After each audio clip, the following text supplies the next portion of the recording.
bilan du jour 4, on est parti de chez Anouchka, on lui a offert notre petit dessin de remerciement pour la remercier de la... Elle était très contente. Ouais, super contente. Donc c'est une petite Bretonne parce qu'en fait elle part en Bretagne fin août je crois avec ses copains, avec ses amis.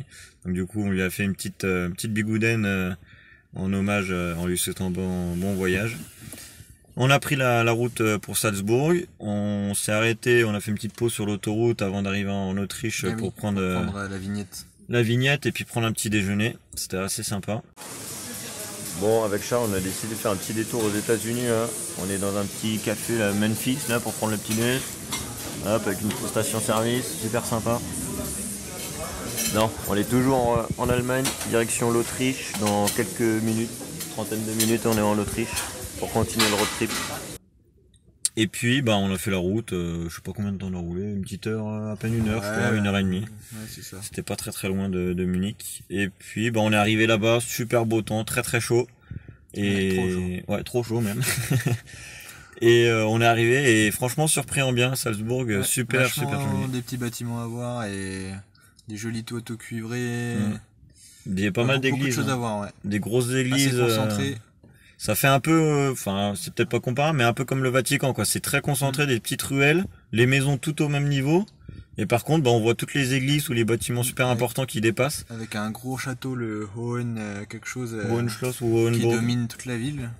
Donc nous, ce qu'on a fait, bah, c'est qu'on s'est promené un petit peu au début. On a été le long du fleuve faire un petit marché. Il y avait une sorte de petit marché, on l'a regardé. Et après, on a fait la partie haute de la ville, donc c'est-à-dire on est monté dans une sorte de parc où il y avait le château. Donc on avait des super points de vue sur la vieille ville. C'était super intéressant. Et après, on est redescendu dans la vieille ville. Bon, blindé de touristes comme un peu partout. C'était vraiment grosse population étrangère.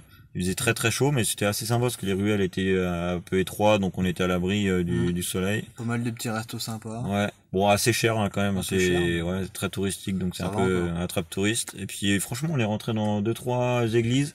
Ouais, franchement, sympa. très belles. Toutes plus simple que ce qu'on avait vu un petit peu avant côté allemand. Il y a beaucoup de travail du plâtre plus que de la taille de pierre. Mais... C'est vrai, ouais. Et des surprenant bien. Et surtout la dernière là qu'on a faite, c'était un peu un mélange des deux, quoi. Une couche blanche assez neutre de couleurs, mais avec 2-3 petites fresques assez sympas à certains endroits. Ça faisait un bon mélange et c'était moins chargé que les autres qu'on avait vu quand même en Allemagne.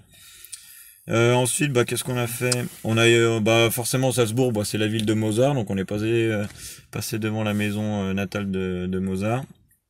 Et puis, ben, franchement, on était fatigués déjà des 3 jours qui étaient passés, avec le peu de sommeil et tout ça, la chaleur qui nous a plombé physiquement. On avait faim, on avait chaud, on était au bout de notre vie, on était absolument pas motivés pour démarcher. On a démarché 1 ou 2 personnes rapidement, mais ça a absolument rien donné. Sachant qu'en plus, on a des problèmes en ce moment pour démarcher les gens, puisqu'on trouve très peu de jeunes. Ils sont tous en vacances, que ce soit en Allemagne ou en Autriche. Les universités sont fermées, les jeunes partent en vacances, même les adultes partent. Donc c'est un peu compliqué de trouver des locaux et puis d'en croiser aussi dans les rues, surtout dans les grandes villes. Donc du coup, on s'est dit, il était quoi, les 15h, on s'est dit... on part et puis on essaie de trouver un coin un peu plus naturel ou puis de quoi se baigner un peu. Ouais, on avait chaud, quoi se baigner. Donc du coup on a fait direction au sud. Alors exactement c'était direction de Golling. Vers de Golling, ouais, c'est un peu plus au sud. Le village on n'a pas su le nom parce que c'était un peu paumé. On est tombé sur une petite rivière très fraîche, très froide, mais super sympa où il y avait un peu de monde aussi qui se baignait. C'était bon, on a trouvé ça sur Park Fortnite encore. Et puis, bah, on a demandé à 2-3 personnes. C'était soit des Allemands qui étaient en vacances dans le coin aussi et qui étaient en van, donc impossible pour eux de. Puis eux, ils remontaient vers le nord. On a trouvé une maman, une locale qui habitait là, mais elle partait demain en vacances, donc impossible de nous héberger. Et là, on est tombé sur une dame qui promenait son chien. Elle avait vraiment la tête d'une personne qui habitait dans le coin, parce qu'elle avait pas de sac ni rien. Et donc voilà, Inge, et elle nous a dit, ah bah vous allez monter la maison là au-dessus. Vous allez demander là-bas, vous venez de ma part, c'est mon voisin et normalement il est tout seul, il pourra vous héberger. Et en fait, ouais, on était passé devant, c'est une sorte de maison un peu atypique. Et devant il y a un petit panneau musée du fossile et puis des minéraux.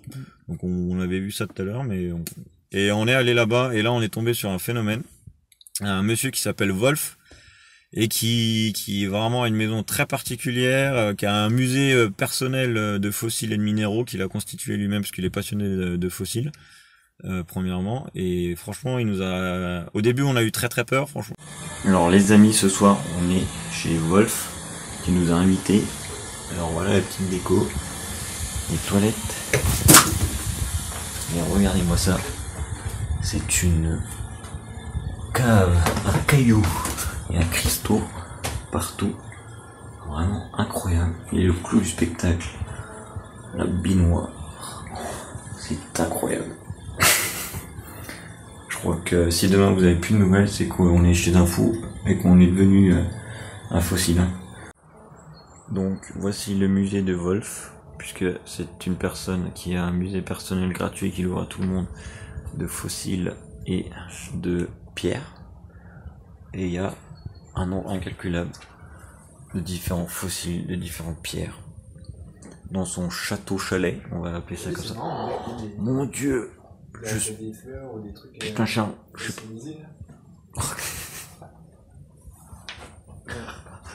Il y en a absolument partout. Des trucs, des animaux là. Des poissons. Même des poissons, des fossiles incroyables. Des ammonites. Ah mais ça c'est chez lui là derrière. Il a des pièces hallucinantes. Des choses incroyables. Oh, on est tombé chez un fou. Les pattes sont cuites dans 3 minutes. C'est incroyable. Il y en a partout. Ça, c'est pas possible à trouver. Ça. Il est même passé dans le journal, apparemment. Parce qu'il avait quand même une tête un peu endormie, un look un peu atypique, la maison vraiment aussi atypique quoi. C'était un peu en bordel, mais en bordel, un peu propre, mais avec plein d'affaires entassées partout. La maison, bah il y a des blasons de chevalier partout. Il y a 2 tours, 2 fausses tours de château à droite et à gauche de la maison. On est rentré dedans, on a vu que c'était un peu sombre, ça faisait un peu peur. Puis il était en train de boire son petit verre de vin blanc. Donc ça nous a fait peur, mais bon, on s'est dit de toute façon on n'a pas le choix pour ce soir, on n'a rien trouvé d'autre. Donc on a installé le sac de couchage avec la voiture, et puis après on a passé la soirée avec lui, enfin on a mangé de notre côté, il avait déjà mangé. On a passé une soirée mais incroyable avec lui, on a discuté de tellement de choses différentes sur ses passions, sur nos passions, sur sa vie. Sur vraiment des discussions très intéressantes. Il nous a sorti des objets de sa maison, des épées romaines authentiques, des épées de chevalier. Il fait pas semblant en fait. Ouais, et au début on l'a pris un peu pour un charlatan, en disant ouais le gars se prend vraiment pour un chevalier, il vit dans un autre temps, il est un peu fou, mais non en fait de ce qu'on a compris au fur et à mesure, c'est qu'il est vraiment dans une sorte d'association d'ordre de chevalerie, et puis il va être intronisé dans un nouvel ordre, ou du moins un nouveau grade, je sais pas si on peut dire ça chez les chevaliers.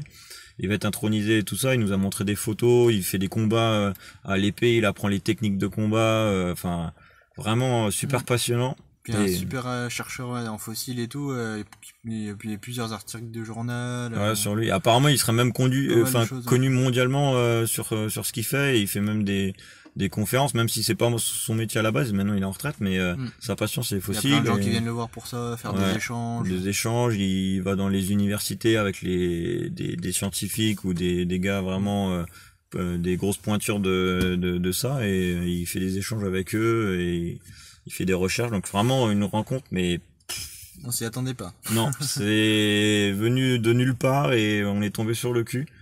Donc c'était incroyable quoi. Si ça continue encore comme ça va être je sais pas comment on va finir le voyage. Du coup on a dormi dans les hamacs dans son jardin. Dehors. Accroché à un cerisier là. Mais on a bien dormi. Mais on avait toutes les accommodations pour manger. On a pu se doucher chez lui. Et tout. Les plaques de cuisson, les toilettes, enfin il nous a ouvert vraiment grand. Totale confiance quoi. Ouais, totale confiance. Il nous a montré des cristaux, même ses pièces, enfin la petite visite du musée. Ouais, du musée. Il nous a montré des vieilles épées, alors qui, à mon avis, c'était des épées qui valaient je sais pas combien, même inestimables. Et il nous les a montrées comme ça sans crainte, et c'était incroyable. Donc voilà, sur cette belle rencontre et cette belle fin de journée qui était quand même mal partie au début vu la motivation qu'on avait à Salzbourg, on a fini sur une note incroyable et là du coup on est un petit peu remotivé à bloc pour continuer les visites malgré le mauvais temps. Donc mais bon, vous allez voir ça au bilan du prochain jour si on a réussi à retrouver de quoi se loger et puis en fonction de la météo aussi on vous dira ça. Donc voilà, allez rendez-vous prochain jour.